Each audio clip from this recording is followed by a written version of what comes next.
Good morning, students. Welcome to the online classes. Today we discuss about class 12th subject biology, chapter number 8, mineral nutrition in plant. So first of all, what is the definition of nutrition? All living beings or organisms to complete their life cycle take some substance from outside which are called nutrition। कि हमारे nature में जितने भी living organism हैं उनको जीवित रहने के लिए बाहर से कुछ न कुछ खाने की वस्तुओं को अपने शरीर में लेना पड़ता है, उसी को न्यूट्रिशन कहते हैं। On the basis of nutrition organism are of two types. Nutrition के बेसिस पे ऑर्गेनिज्म को टू टाइप्स में डिवाइड किया जा सकता है, ऑटोट्रॉपिक एंड हेटेरोट्रॉपिक। हमको पता है ऑटोट्रॉपिक्स मैक्सिमम प्लांट होते हैं जो क्या करते हैं, फोटोसिंथेसिस से अपने खाने को खुद बनाने की क्षमता रखते हैं, मतलब कैपेसिटी रखते हैं। जबकि हेटेरोट्रॉपिक एनिमल्स आते हैं जो डायरेक्टली या इनडायरेक्टली इन ऑटोट्रॉपिक यानी कि प्लांट पर डिपेंडेंट होते हैं। The dependence of plant on mineral was firstly proved by de Saussure in 1804 के प्लांट की जो डिपेंडेंस है मिनरल्स के ऊपर, उसके बारे में जो पहली बार एक्सपेरिमेंट करके उसको प्रूव किया था वो थे डी सॉसर नाम के साइंटिस्ट, जिन्होंने 1804 में यह एक्सपेरिमेंट करके प्रूव करके बताया था। हमको इस चैप्टर में प्लांट के मिनरल न्यूट्रिशन के बारे में ही पढ़ना है। तो हम सबसे पहले देखते हैं कि हम किस तरीके से प्लांट में मिनरल्स को मेज़र कर सकते हैं। Methods of study for necessity of minerals, के मिनरल्स की रिक्वायरमेंट को कैसे हम मेज़र कर सकते हैं। तो हमारा जो फर्स्ट मेथड आता है एनालिसिस ऑफ प्लांट ऐश। यहाँ पे आता है प्लांट ऐश है क्या। तो fresh plant is heated at 70 to 80 degree celsius in oven for 1 to 2 days। कोई भी प्लांट का फ्रेश पार्ट है उसको आप किसी ओवन में 70 to 80 डिग्री सेल्सियस तक 1 to 2 days के लिए रखते हैं, जिससे उसके अंदर जितना भी वाटर है वो इवोपरेटेड हो जाता है, मतलब भाप बनकर उड़ जाता है, और जो हिस्सा बचता है वो रिमेन पोर्शन कहलाता है उसका dry weight. To know amount of inorganic substance, हमको मिनरल्स देखने हैं तो मिनरल सारे इनऑर्गेनिक सब्सटेंस होते हैं, तो इस ड्राई वेट वाले पोर्शन को भी वापस फर्नेंस यानी कि भट्टियों के अंदर 6000 डिग्री सेल्सियस के लिए हीट किया जाता है।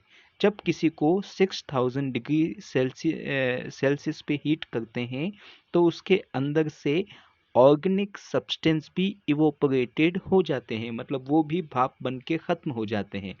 तो बचता क्या है हमारे सामने, ओनली फॉर इनऑर्गेनिक सब्सटेंस, जिसमें सारे मिनरल्स होते हैं। और ये जो बचा हुआ हिस्सा है इसी को प्लांट ऐश कहते हैं। In plant ash only mineral substance left, इसमें केवल मिनरल सब्सटेंस बचते हैं। सेकंड मेथड जो हमारा आता है वो आता है sand culture experiment. Sand culture experiment से हम कैसे किसी प्लांट में मिनरल्स की चेक कर सकते हैं। तो उसमें क्या आता है, first of all sand is washed in HCl and made sterile.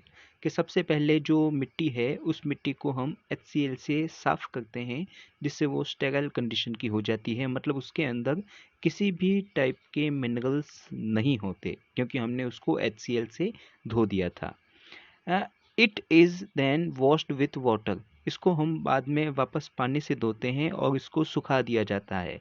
Then after many plants are grown, और बाद में उस मिट्टी में कई पौधों को उगाया जाता है।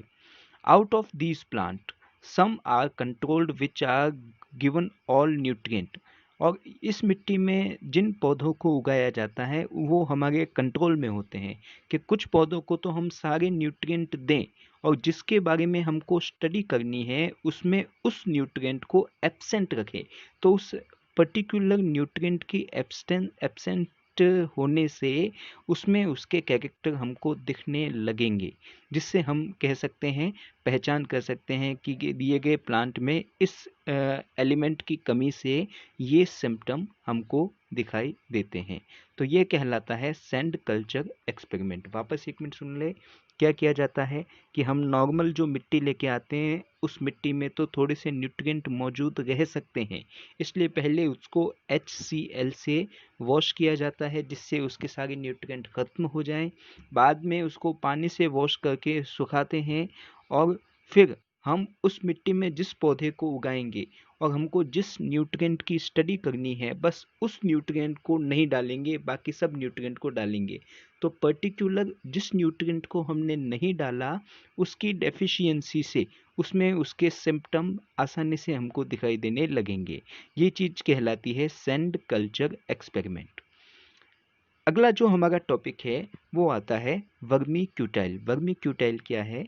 It is a mineral substance which is found in earth and it has high water absorbing capacity.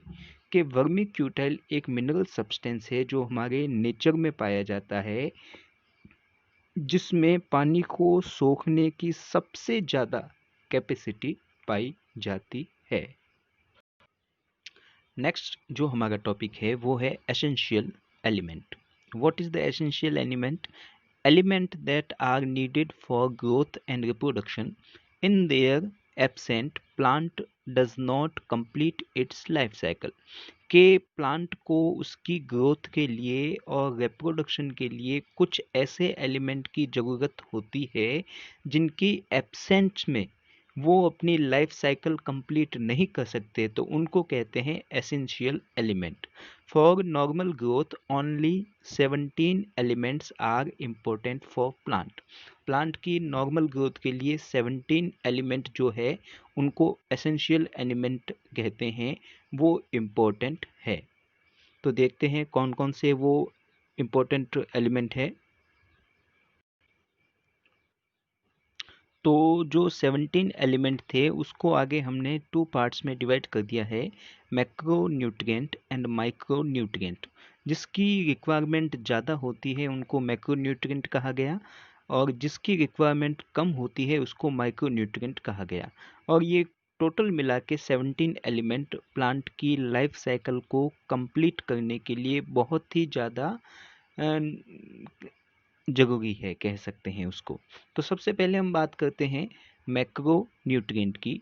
Such element whose quantity is between 1 to 10 milligram in 1 gram dry weight, it is known as macro nutrient. याद रखना कि macro nutrient किसे कहते हैं, कि ऐसे element जिसकी quantity 1 से 10 मिलीग्राम तक की 1 ग्राम ड्राई वेट में मौजूद है, उसको मैक्रो न्यूट्रिएंट कहा गया। मैक्रो न्यूट्रिएंट में 9 एलिमेंट आते हैं, जिसमें आता है carbon, hydrogen, oxygen, nitrogen, phosphorus, potassium, sulphur, magnesium and calcium. ये जो 9 एलिमेंट हैं ये मैक्रो न्यूट्रिएंट के अंदर आते हैं। अब बात आती है माइक्रो न्यूट्रिएंट, जिसकी रिक्वायरमेंट थोड़ी कम है।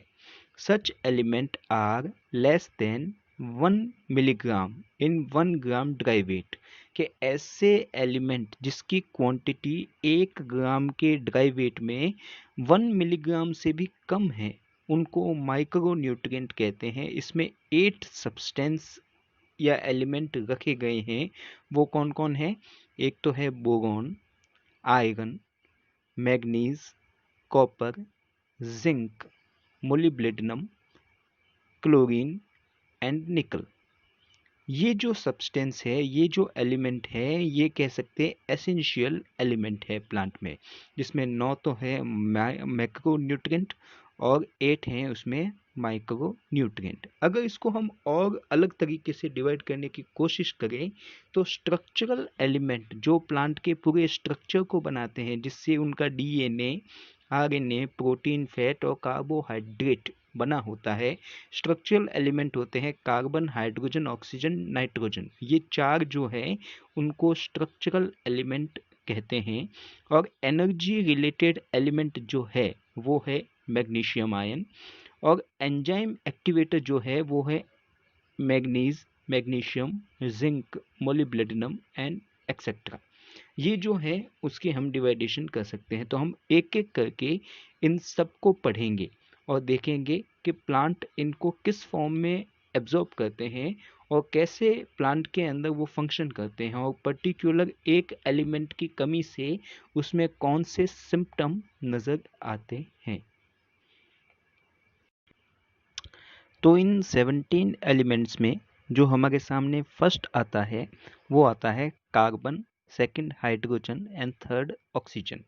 ये जो कार्बन, हाइड्रोजन और ऑक्सीजन है, इनको जो प्लांट है वो CO2 और H2O की फॉर्म में ऑब्टेन करते हैं। मतलब वो लेते कैसे हैं, कार्बन डाइऑक्साइड गैस की फॉर्म में, और जो पानी होता है, वाटर होता है, H2O की फॉर्म में उसको एब्जॉर्ब करते हैं।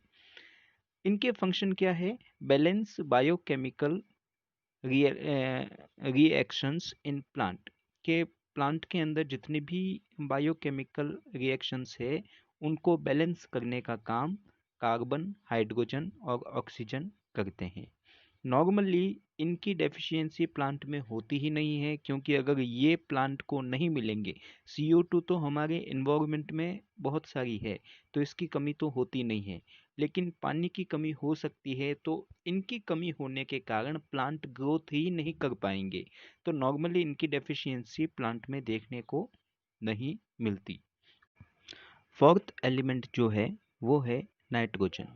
नाइट्रोजन को जो प्लांट है वो क्या करते हैं, NH4 plus ammonium, NO3 minus nitrate, NO2 minus nitrite, इन आयंस के फॉर्म में ऑब्टेन करते हैं।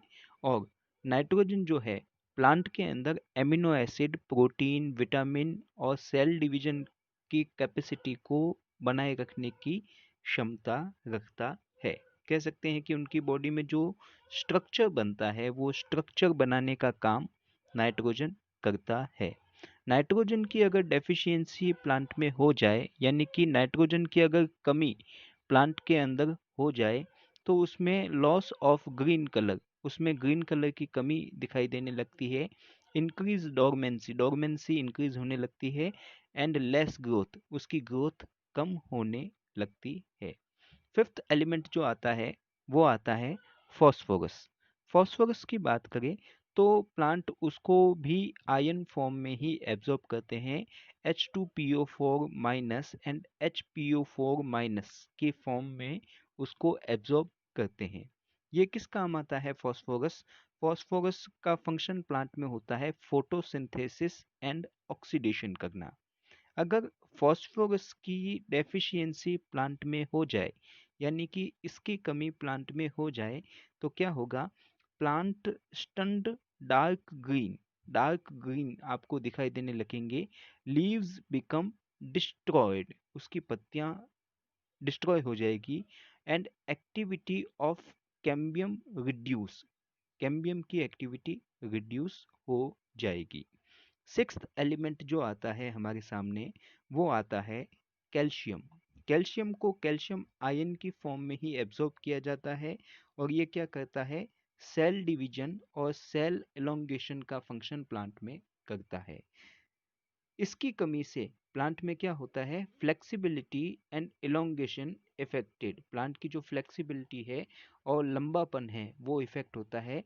Plant apex bend down, plant का जो ऊपर वाला हिस्सा है वो नीचे की तरफ झुकने लगता है। नेक्स्ट जो हमारे सामने है वो है पोटेशियम आयन। पोटेशियम को प्लांट पोटेशियम आयन की फॉर्म में एब्जॉर्ब करते हैं, और इस पोटेशियम आयन के जो फंक्शन है वो है an ion in activation for diffusion, के प्लांट में जो डिफ्यूज़न की प्रोसेस होती है उसको करने में ये पोटेशियम आयन हेल्प करते हैं। और सेकंड इसका फंक्शन है growth of seed and fruit, fruit और सीड की ग्रोथ करने में भी यह हेल्प करता है। इसकी डेफिशिएंसी हो जाने पर, यानी कि पोटेशियम आयन की कमी हो जाने पर, leaves become mottled and disease resistancy of plant is reduce, कि जो प्लांट की डिजीज से लड़ने की कैपेसिटी है वो कम हो जाती है और पत्तियों के ऊपर कह सकते हैं कि धब्बे बनने शुरू हो जाते हैं।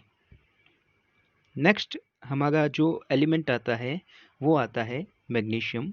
मैग्नीशियम को मैग्नीशियम कार्बोनेट के फॉर्म में एब्जॉर्ब किया जाता है MgCO3 की फॉर्म में।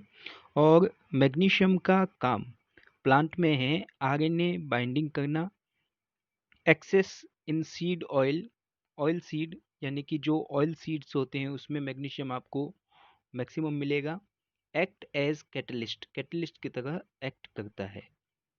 और मैग्नीशियम की कमी हो जाने पर रेड, येलो और orange spots are seen on leaves, पत्तियों के ऊपर रेड कलर, येलो कलर और ऑरेंज कलर के स्पॉट आपको दिखाई देने लगते हैं।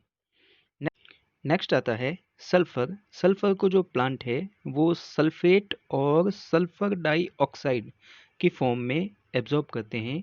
ये आपको मैक्सिमम मिलता है रूट नोड्यूल्स में लेग्यूम प्लांट के। लेग्यूम प्लांट फलीदार पौधों को कहते हैं कि फली वाले जो पौधे हैं उन फलियों वाले पौधों की जो रूट्स है, जड़ें हैं, उनमें आपको छोटे छोटे नोड्यूल्स यानी कि गांठें बनी हुई दिखाई देती है, वहाँ पर ये सल्फेट आपको मैक्सिमम मिलता है। और ये जो सल्फर है वो helpful for synthesis of protein, protein की सिंथेसिस करने में हेल्पफुल है।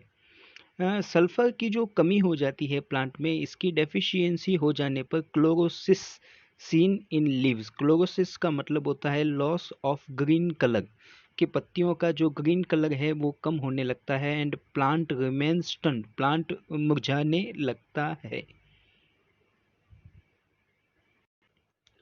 आज के लिए बच्चों बस इतना ही। इससे आगे के जो टॉपिक है वो हम नेक्स्ट क्लास में डिस्कस करेंगे। तब तक के लिए गुड बाय।